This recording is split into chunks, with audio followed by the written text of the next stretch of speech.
Meus queridos, a paz do Senhor. Eu sou o diácono Claudio Machado e esta é mais uma das nossas pequenas reflexões com base na leitura diária da revista Lições Bíblicas da CPAD, neste quarto trimestre de 2022, a lição dos adultos que está trabalhando dentro do livro do profeta Ezequiel. Materialmente falando, nós estamos estudando o profeta Ezequiel.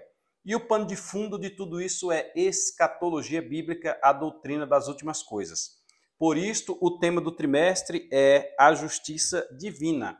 E o subtema do trimestre fala da preparação do povo de Deus para os últimos dias no livro de Ezequiel.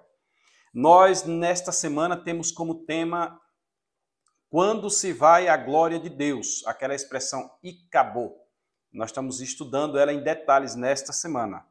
E estamos já diante da nossa quarta reflexão. Você tem 3 para trás aí. E a de hoje e mais 2 para frente, assim, querendo Deus. Você deve assistir todas, né? O irmão Daniel tem colocado elas na mesma capa para que você perceba que existe uma temática nelas, certo?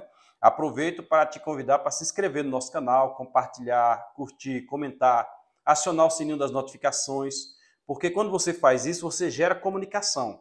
Compartilhou, comunica com alguém evangelizando. Curtiu, comunica com o YouTube dizendo, o vídeo é bom, pode indicar para outros. Comentando, comunica comigo, me orientando se o conteúdo está bom, se não está, o que deve ser feito, tá bom? Então, se inscreva no nosso canal. Nós temos a nossa leitura hoje no livro dos Salmos. Livro dos Salmos. Salmos não é capítulo, Salmos é número. Se você disser capítulo, não está perdendo nada, não tem problema nenhum. Mas se você puder usar a expressão tecnicamente correta, número, você está agindo corretamente porque os hinos, por exemplo, da harpa cristã, não são capítulos, são números. O hino, número tal. Eu gosto muito do hino de número 18, Grata Nova, Doce Nova. Eu gosto muito dele. Eu gosto do hino 400, eu gosto do 300, eu gosto do 570. Eu gosto do hino do número 1, então número. Salmo também é número, tá bom? E quando você vai para os detalhes do Salmo, não é versículo, é verso. Mas se você falar versículo, não está perdido, a essência do assunto vai ser a mesma. Então nós vamos para o Salmo 24, número 24, e os versos de 7 a 10. Salmo 24, versos de 7 a 10, são até estrofes ali, porque trata-se de música. Nossa epígrafe diz: o Deus verdadeiro revelado nas Escrituras é o Rei da Glória. O Deus verdadeiro revelado nas Escrituras é o Rei da Glória. Nós estamos desde segunda-feira comentando com os irmãos que a glória pertence a Deus. A Ele pertence a glória. O tabernáculo tão somente era uma figura, uma representação da glória. E hoje nós vamos falar sobre outro elemento, que é a arca. A arca também representa a glória de Deus. A arca não é a glória de Deus. Então vamos ler os versículos de 7 a 10, os versos de 7 a 10, viu aí? Os versos de 7 a 10 do Salmo número 24, na tradução Revista Almeida e Corrigida, na Bíblia de Estudo Defesa da Fé. Diz assim o verso do número 7 de Salmo 24. Inclusive o Salmo 24 está falando do domínio universal de Deus. E ele fala quem é digno de entrar no seu santuário. E fala de Deus, o Rei da Glória. Vamos lá. Levantai, ó portas, as vossas cabeças. Levantai-vos, ó entradas eternas, e entrará o Rei da Glória. Quem é este Rei da Glória? O Senhor forte e poderoso, o Senhor poderoso na guerra. Levantai, ó portas, as vossas cabeças, levantai-vos, ó entradas eternas, e entrará o Rei da Glória. É uma estrofe, né? É um coro, melhor dizendo. Quem é este Rei da Glória? Repete, o Senhor dos Exércitos. Ele é o Rei da Glória. Pois bem, primeira coisa que nós vamos fazer aqui é uma contextualização para você compreender. Até porque haverá uma aplicação também e haverá um efeito escatológico. Contextualização. Aqui, indiretamente, está se falando da arca. Se você ler um pouquinho ali atrás, você vai perceber que a arca está presente no contexto do Salmo 24. Por quê? Porque a arca representava a presença de Deus. E os israelitas, quando saíam para a batalha, a exemplo dos filhos de Eli, que confiaram exclusivamente na arca, nós já explicamos ontem, eles estavam errados em confiar na arca, porque a arca representa a presença de Deus, a arca não é a presença de Deus. Mas os israelitas, de forma geral, quando iam à batalha, eles levavam a arca, porque a arca representa a presença de Deus. E eles tinham até uma bandeira que tremulava. Inclusive, Israel, Deus ficou sendo conhecido como Deus da bandeira de Israel, Deus dos exércitos de Israel. Israel então saía à batalha, levava a arca, voltava vitoriosa, a nação voltava vitoriosa, e entrava então no tabernáculo, passava pelo átrio, entrava pelo portão do átrio e ia em direção ao lugar santíssimo, pois o tabernáculo tem o átrio, que é o muro externo. Depois, quando entra no local especificamente, tem o lugar santo, aí tem uma cortina e lá dentro tem o lugar santíssimo. E no lugar santíssimo era onde deveria ser recolocada a arca. Então nós temos aqui a arca, que não é a presença de Deus. A arca representa a presença de Deus. Inclusive tem gente que está andando por aí nas igrejas vendendo a arca. Essa arca aqui vale 100 mil reais, essa arca vale 80 mil reais. Não cai nessa conversa aí não, tá? Que essas que ele está vendendo aí não chega nem perto de representar a presença de Deus. No máximo, você vai aqui na livraria Betel e lá embaixo com o irmão Rubinho você compra um exemplarzinho assim da arca pequenininho para você entender como é a arca e etc. Se você for em outros locais, você vai achar baratíssimo. Não vou dar um preço aqui para não errar, mas você vai encontrar baratíssimo, mas que não é a presença de Deus. É só uma figurazinha para você entender.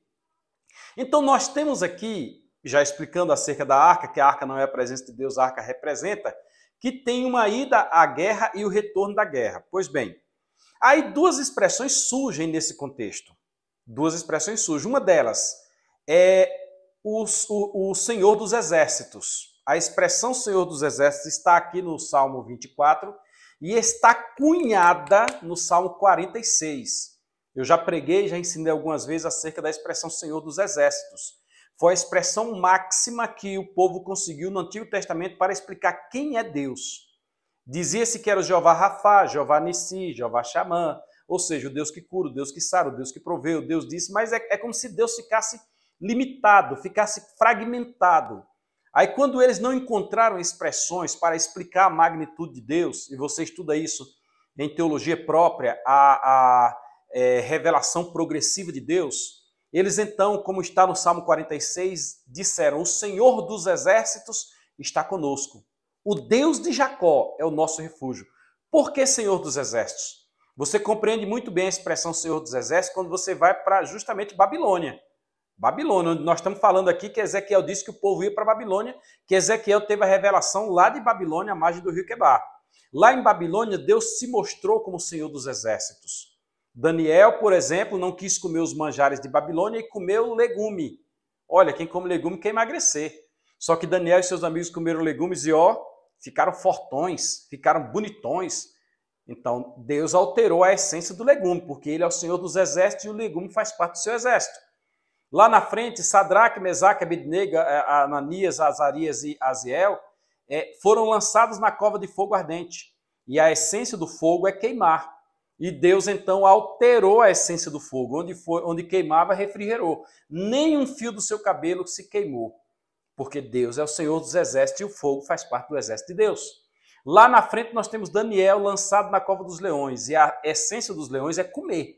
Tanto que quando Daniel posteriormente foi tirado da cova e os seus acusadores foram jogados na cova, 120 acusadores com mais mulheres e filhos, no mínimo 360 pessoas, o texto de Daniel nos diz que antes que eles tocassem no solo, os leões já os estraçalhavam. Mas durante o momento em que Daniel estava lá dentro, diz-nos Daniel, respondendo ao rei, que o rei chegou e disse, Daniel, por acaso Deus a quem tu serve te livrou da boca dos leões? Aí Daniel gritou do lado de baixo, Rei, vives eternamente.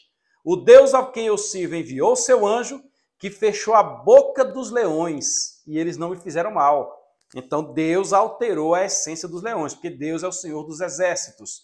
Sendo o Senhor dos Exércitos, baleia trabalha para ele, o sol trabalha para ele, o vento trabalha para ele, a terra que abriu e engoliu Coré, Datã, Abirão e On também trabalha para ele. O mar trabalha para ele. Ele disse, mar, abra que eu quero passar. O mar se abriu e Israel passou a pé enxuto. Então Deus é o Senhor dos exércitos. Ele queria alimentar o povo com carne, mandou codornas. As codornas que voam 100 metros, sei lá, fizeram uma revoada, voaram quilômetros e pousaram lá no arraial e eles naquele deserto pegaram as codornas e comeram e se engasgaram e saiu codorna, carne pelo nariz, aquela coisa toda. Senhor dos exércitos. Este Senhor dos exércitos, na explicação do Salmo 24, saiu à batalha e voltou vitorioso. E quando ele voltou vitorioso, ele é apresentado lá aos judeus como o Rei da Glória, porque ele voltou glorioso, voltou majestoso, voltou contendo mais vitórias no seu leque, digamos assim. Pois bem, você já entendeu a questão Senhor da Glória, Senhor dos Exércitos e a arca.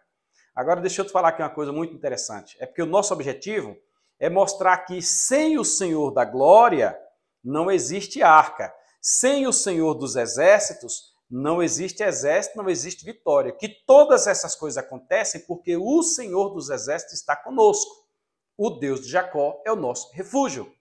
Aí aqui o texto diz bem assim, é um texto de Davi, né? Davi, guerreiro, ele criou esse texto e ele se imaginou, como várias vezes aconteceu, voltando da batalha e entrando e sendo recebido por aquelas portas magníficas da cidade de Jerusalém. Só que ele usa uma expressão aqui que eu creio que é pura inspiração divina, pois a Bíblia toda é inspirada, mas especialmente essas palavras. Ele diz aqui em 2 versos, no verso de número 10 e no verso número 8 e no verso número 10. Ele diz bem assim, quem é este Rei da Glória? É uma pergunta.